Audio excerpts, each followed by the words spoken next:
When couples move from long distance to living together, they often expect relief. No more airports, no more scheduled calls, no more counting down the days until the next visit. The distance has closed, the waiting is over. And yet, what many are unprepared for is the shock of proximity. Long-distance relationships are built on intensity and intentionality. You plan your time together. You compress affection into limited days. You choose restaurants carefully. You stay up late talking because the hours feel precious. Even conflict is shaped by scarcity. You don't want to waste your weekend arguing, so you soften, postpone, or compress disagreement. Distance, in many ways, edits reality. When you begin living together, the edit disappears. You are no longer encountering the curated version of your partner, you are encountering the continuous one, the person at 7 a.m. before coffee, the person after a stressful meeting, the person who forgets to replace the toilet paper, the person who processes emotions in real time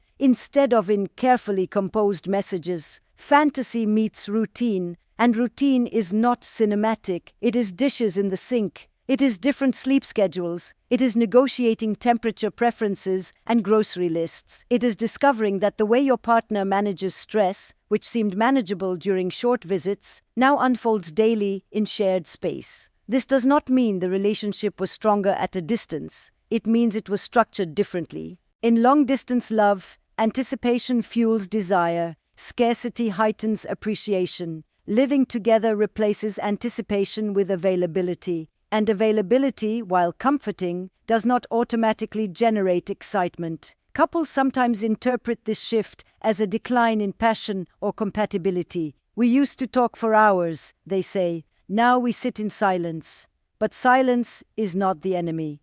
Unexamined expectations are. When you lived apart, connection required effort. Now that you live together, it is easy to assume connection will happen naturally, but proximity does not equal intimacy. Being in the same room does not guarantee emotional attunement. The shock of proximity often reveals differences that distance obscured. One partner may crave quiet after work, the other seeks conversation. One may be orderly, the other relaxed about clutter. One may process conflict immediately, the other may need time. These differences were always present. Distance simply diluted their impact. Now they must be negotiated. This is the transition from romantic compatibility to logistical compatibility. Romantic compatibility is about shared values, chemistry, vision. Logistical compatibility is about daily functioning. How do we share space? How do we handle money? How do we divide labor? How do we repair after small irritations before they accumulate? The move from long distance to cohabitation demands new skills. You are no longer managing longing, you are managing coexistence. And coexistence requires tolerance.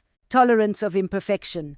Tolerance of mood fluctuations. Tolerance of habits that differ from your own. In long-distance love, you can idealize. In shared life, you must integrate. Integration is not glamorous. It is built in micro-adjustments. It is asking, can we create routines that serve both of us? It is recognizing that friction is not evidence of incompatibility, but evidence of proximity. Proximity reveals. It reveals how each of you handles stress, how you define cleanliness, how you recharge, how you argue, how you apologize. It reveals whether you can adapt without resentment, whether you can express needs without accusation. Some couples panic during this phase. They think, why is this harder now that we're together? But difficulty is not a verdict. It is information. The shock of proximity is a developmental stage. You are learning each other in 3 dimensions rather than through scheduled interactions. You are adjusting nervous systems to shared space. You are discovering that love must now survive not only absence, but presence. Presence is more demanding. It asks for patience when moods collide. It asks for negotiation when preferences differ. It asks for maturity when disappointment arises. You can no longer rely on the drama of reunion to restore closeness. You must cultivate connection within routine. And yet, there is extraordinary beauty in this phase, if you approach it consciously. Living together offers something distance never could. The opportunity to build intimacy through ordinary repetition, to create rituals, morning coffee, evening walks, shared meals that weave stability into the bond, to witness each other's unguarded selves and still choose to stay. The key is to relinquish the expectation that proximity will feel like permanent romance. It will feel like life. And life is textured. Some days are tender, some are tedious, some are transformative. The measure of success is not constant excitement. It is whether you can navigate the ordinary without losing respect. So if the fantasy collapses a little when you move in together, do not mistake that collapse for failure. It is the moment where love stops being an event and starts becoming a practice. If proximity is the first shock, then independence is the second reckoning. In long-distance relationships, individuality is preserved by circumstance. You have your own apartment, your own routines, your own social life. You make independent decisions because you must. Autonomy is not negotiated. It is built into the structure of the relationship. When you move in together, that built-in autonomy disappears. And this is where many couples become quietly destabilized. Because what once felt like closeness can begin to feel like encroachment. What once felt like romantic merging can begin to feel like erosion of self. Living together introduces a subtle but powerful question. Who am I in this shared space? In distance, you miss each other. In proximity, you manage each other's presence. And without intention, presence can turn into pressure. One partner may expect constant togetherness because now we finally can. The other may crave the solitude they once had automatically. One may interpret alone time as rejection. The other may interpret constant interaction as suffocation. This is not a failure of love. It is a negotiation of identity. Healthy relationships require two strong individuals choosing connection, not two individuals dissolving into each other. Yet, culturally, we romanticize fusion. We equate closeness with constant availability. We assume that if you love someone, you will want to do everything together. But desire needs space. Mystery needs differentiation. When couples move from long distance to living together, they must consciously design autonomy. It will no longer happen accidentally. This means discussing questions that feel surprisingly vulnerable. How much alone time do you need? How do you recharge? What friendships are essential to maintain? What personal rituals matter to you? What parts of your previous independent life are non-negotiable? These are not selfish questions. They are stabilizing ones. Because without boundaries, resentment grows quietly. One partner may begin to feel monitored. The other may begin to feel abandoned. And neither may fully understand why tension is building. Autonomy inside cohabitation is not about emotional distance. It is about psychological breathing room. Think of it as creating windows in a shared home. Without them, the air becomes heavy. In long-distance love, individuality was protected by geography. Now it must be protected by agreement, and this protection requires trust. Trust that your partner's need for solitude is not a withdrawal of affection. Trust that separate friendships do not threaten loyalty. Trust that independence does not weaken commitment. Paradoxically, the more secure the bond, the more freedom it can tolerate. When couples cling tightly in shared space, it often signals anxiety rather than intimacy. There can be an unconscious fear. If we are not constantly connected, will we drift apart? But forced closeness does not prevent drift. It accelerates it. Real closeness is chosen, not enforced by proximity. Living together offers the opportunity to practice a more mature form of love, one that allows two identities to coexist without collapsing into one. This might mean spending an evening in separate rooms without interpreting it as disconnection. It might mean traveling independently sometimes. It might mean encouraging career ambitions that temporarily pull attention away from the relationship. In long-distance relationships, you proved commitment through endurance. In cohabitation, you prove commitment through generosity of space, generosity of trust, generosity of allowing your partner to remain a whole person. There is also a deeper psychological shift here. When you lived apart, your partner represented expansion, a doorway into another world. When you live together, there is a risk that your partner becomes your entire world. And no one can sustain being someone else's entire world without eventually feeling trapped. A thriving relationship is not a closed system. It is porous. It allows influence from friendships, passions, personal growth. It allows each partner to return home with stories, insights, and renewed energy. When independence is respected, reunion, even within the same apartment, becomes meaningful. You come back to each other not out of obligation, but out of choice. This is where cohabitation becomes powerful rather than restrictive. You are not sharing space because you cannot function alone. You are sharing space because you prefer to build a life together while still remaining sovereign individuals. That balance is delicate. It requires continuous conversation, needs change, work schedules shift, stress levels fluctuate. The autonomy that worked 6 months ago may need recalibration. But when couples embrace this ongoing negotiation, something profound happens. The relationship stops being a container of limitation and becomes a platform for expansion. You do not shrink to fit the shared life. You grow within it. And that growth is what protects love from stagnation. Because the goal is not to become inseparable. The goal is to become securely connected. There is a difference. Inseparable couples fear distance.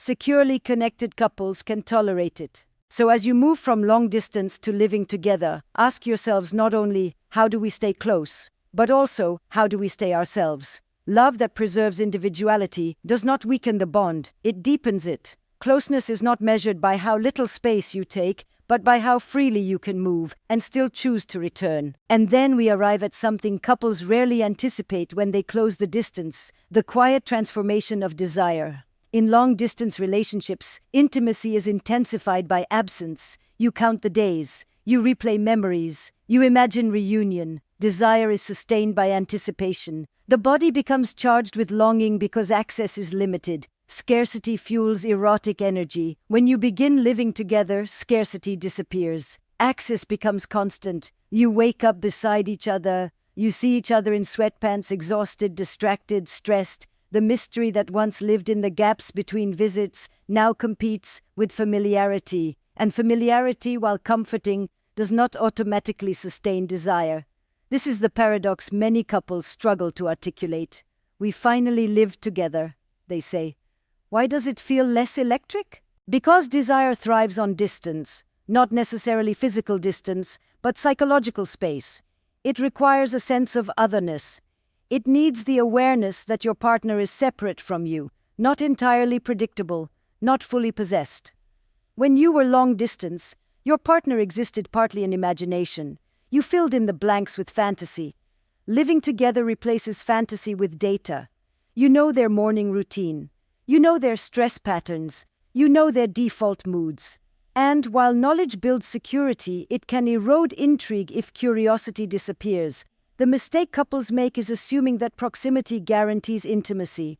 But emotional closeness and erotic vitality are not the same force. In fact, sometimes they pull in opposite directions. Security says, I know you completely. Desire says, I am still discovering you. To move from long distance to living together successfully, couples must learn to rebuild intimacy without relying on scarcity. This requires intention. First, you must decouple desire from spontaneity. In distance, desire felt spontaneous because reunion created automatic intensity. In shared life, waiting for spontaneous passion often leads to disappointment. Instead, couples must treat intimacy as something they cultivate, not schedule clinically, but prioritize consciously. This may mean protecting time that is not consumed by logistics. It may mean dressing for each other occasionally, not only for the outside world. It may mean maintaining flirtation in small ways, a touch in passing, a lingering glance, an unexpected compliment. Desire is sustained not by grand gestures, but by micro moments of attention. Second, you must protect differentiation. Remember what we discussed about independence? It is not only psychologically healthy, it is erotically essential. When each partner maintains personal interests, friendships, ambitions, they remain slightly mysterious. They return home with stories, perspectives, new energy. They are not static. Desire needs movement. If your partner becomes entirely predictable, entirely available, entirely absorbed into shared routine, the erotic charge softens. Not because love has faded, but because novelty has. And novelty can be cultivated. Travel occasionally, even locally, rearrange routines, try new activities together, surprise each other in small ways. The goal is not to manufacture drama, but to prevent stagnation. There is also a deeper truth here. living together exposes vulnerability in a way distance never did. You see each other's insecurities more clearly. You see stress, self-doubt, fatigue. Sometimes this visibility dampens sexual energy because desire often prefers confidence.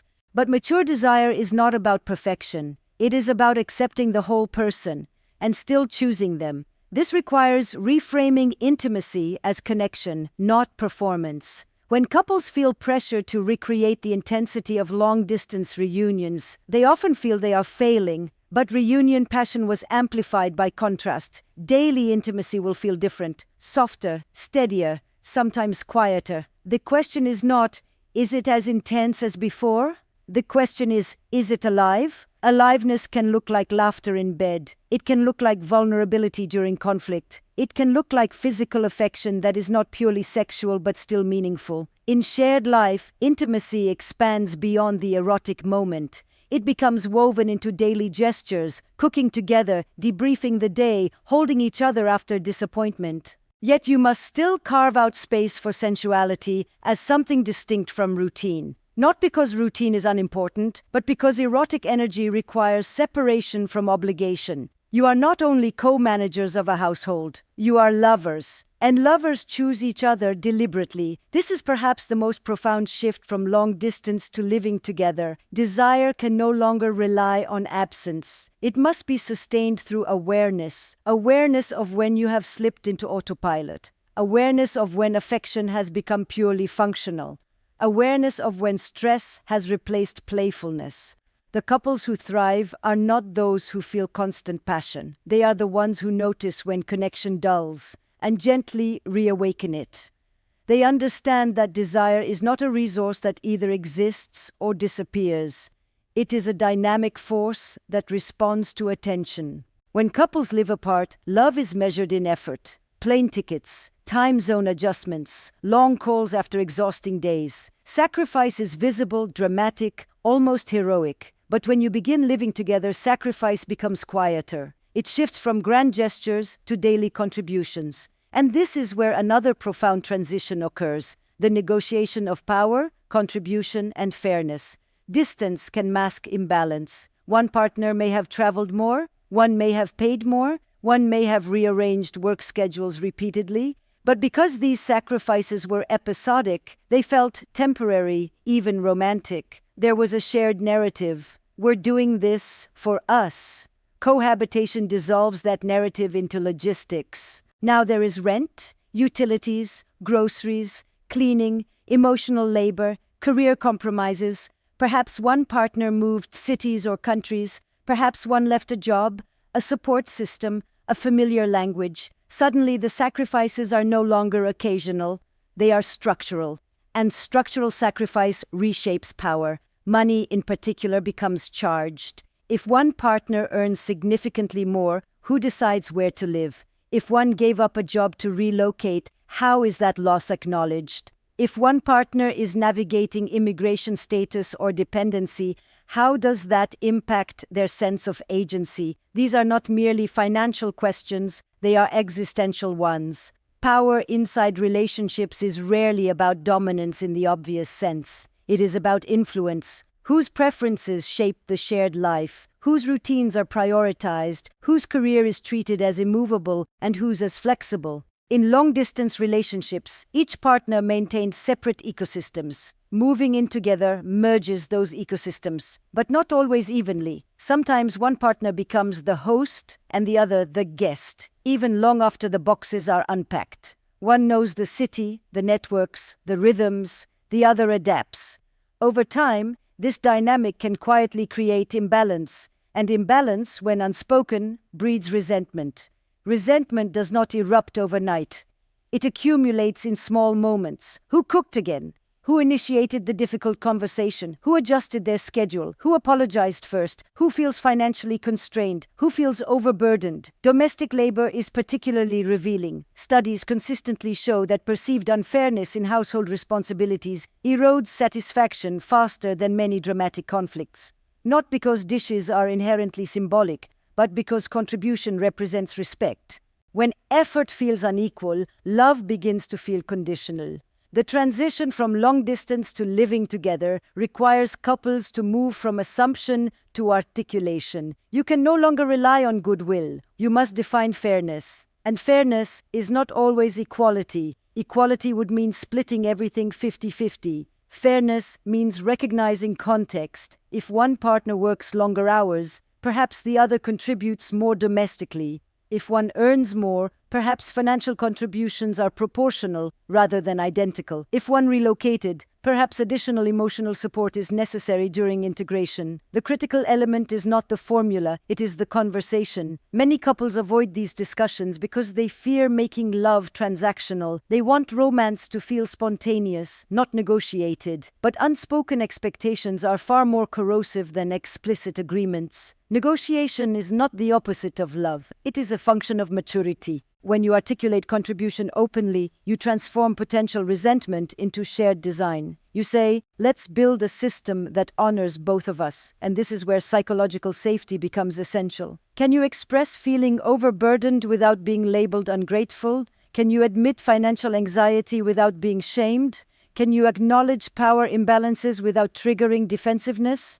Cohabitation exposes economic realities that distance allowed you to postpone. It reveals whose career is prioritized, whose ambitions are deferred, whose unpaid labor sustains the home. In some cases, one partner may unconsciously assume leadership because they are more financially stable. In others, the partner who relocated may feel diminished, dependent, or disoriented. These emotional undercurrents shape intimacy far more than couples realize. Power that is unexamined becomes rigid. Power that is discussed becomes flexible. The goal is not to eliminate asymmetry. All relationships contain seasons of imbalance, illness, career shifts, family obligations. Life disrupts symmetry constantly. The goal is responsiveness. Can you adjust when circumstances change? Can you recalibrate contributions without keeping score? Can you acknowledge when one partner is carrying more and respond with gratitude rather than entitlement? Living together transforms love from longing into infrastructure. You are not only partners in emotion, you are partners in governance. And governance requires transparency. The couples who thrive are not those who avoid conflict about money or chores. They are the ones who revisit these conversations regularly. Who say, is this still working for you? Who understand that fairness today may not be fairness next year. Ultimately, negotiating power and contribution is about dignity. Each partner must feel that their time, labor, and sacrifice are seen, not tallied obsessively, but valued explicitly. Because when contribution is acknowledged, generosity expands. When it is taken for granted, generosity contracts. So as you build a shared home after distance, ask yourselves not only, are we in love? But also, are we in balance? Love can survive imperfection. It struggles to survive quiet inequity. The strength of your partnership will not be measured by how romantic your reunion was, but by how consciously you share the weight of the life you are building. So as you build this shared life, negotiating proximity, independence, power, do not forget the dimension that first drew you together. Protect the spark, not by chasing the past, but by choosing curiosity in the present. Because living together is not the end of longing. It is the invitation to desire someone you see every day and still find them worth discovering.